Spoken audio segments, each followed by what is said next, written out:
What is the picture that you have for your life? In his book, Visioneering, Andy Stanley writes, "Dreamers dream about things being different. Visionaries envision themselves making a difference."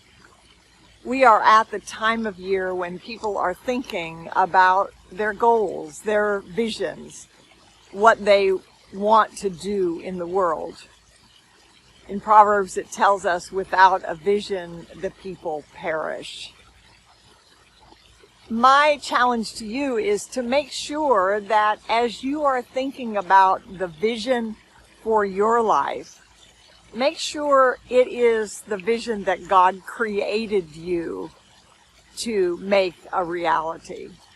Spend quiet time listening to God, studying scriptures, talking to people who know you, who have seen you, and see what skills you have and what you bring to the world that is unique.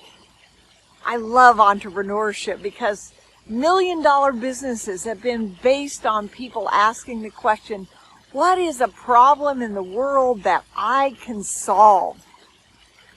And often that's what God created them to do.